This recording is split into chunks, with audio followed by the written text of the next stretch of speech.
Gak ada dosa yang gak dimaafkan. Innallaha yaghfiruz dzunuba jami'a. Sesungguhnya Allah mengampuni dosa semuanya, termasuk syirik.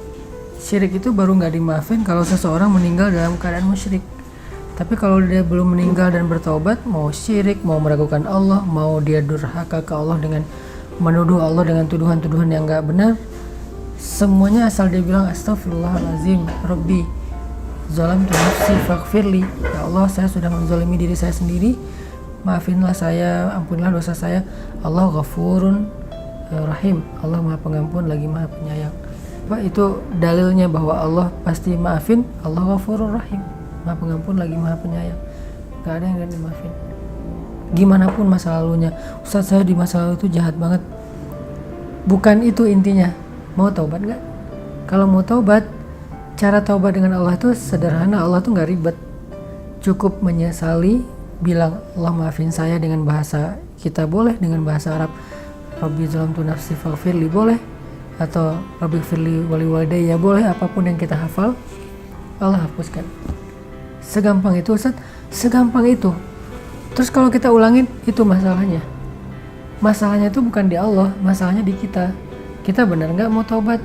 Kalau kita benar mau taubat, kita bikin dosa sekian puluh tahun, lalu kita mengatakan astagfirullah sekali aja, maka puluhan tahun dosa kita itu semuanya dihapus sama Allah. Masalahnya kita kadang-kadang mengatakan astagfirullah dengan hati yang belum mantap. Astagfirullah kita itu hanya gara-gara kita lagi ada masalah.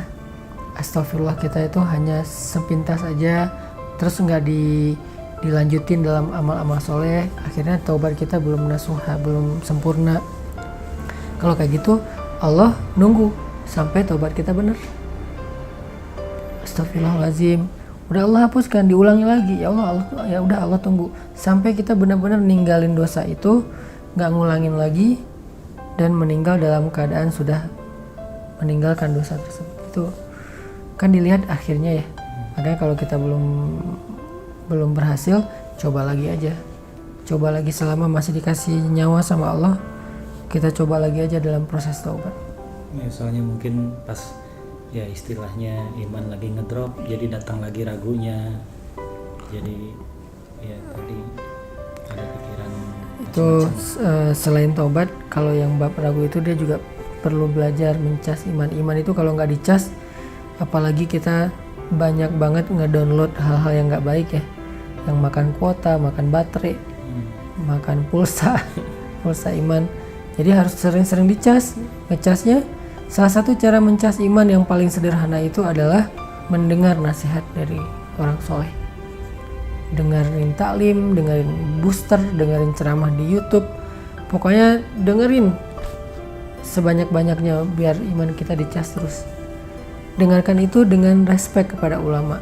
Kalau kita mendengarkan nasihat tapi kita kayak sebel sama orangnya, susah. Kenapa sebel? Mungkin kita nggak suka aja sama image dia yang dibangun oleh media misalnya. Ya susah kalau kayak gitu. Tapi kalau kita mendengar dengan respek dan berhusnuzon bahwa dia itu orang soleh yang perlu kita dengarkan nasihatnya, itu akan kerasa. Pernah nggak dengar ceramah ke orang yang menurut Inong biasa aja, ceramahnya tuh bagus tapi kayak nggak berasa. Iya. Atau ceramahnya sederhana tapi karena kita respect sama orangnya jadi kayak berkualitas gitu kan. Penting menghargai orang lain itu penting. Sahabat mendengar nasihat dari Nabi itu langsung naik imannya. Kenapa? Mereka sangat menghargai Rasulullah, mereka sangat menghormati Rasulullah.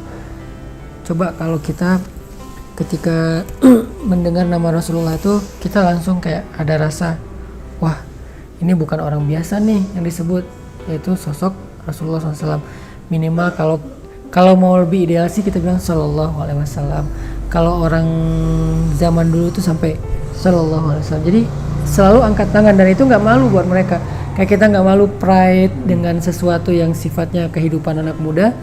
Harusnya dengan Rasulullah juga Sallallahu Alaihi Wasallam. Itu bentuk ekspresi penghormatan mereka, sehingga hadis nasihat Nabi itu, sunnah Nabi itu jadi sesuatu yang bernilai dan berharga. Gara-gara yang ngucapinnya adalah Rasulullah SAW. Jadi balik lagi ke yang tadi, tetap dimaafkan ya. Pasti dimaafin. Allah sendiri yang berjanji, yaghfiruz dzunuba jami'a. Allah mengampuni semua dosa, sehingga Allah katakan la taqnatu min rahmatillah, jangan berputus asa dari rahmat Allah. Maksud berputus asa di sini berputus asa minta ampun, berputus asa untuk taubat, berburuk sangka seolah-olah dosanya udah nggak keampunin lagi, itu namanya berputus asa. La taqnatu, jangan berputus asa.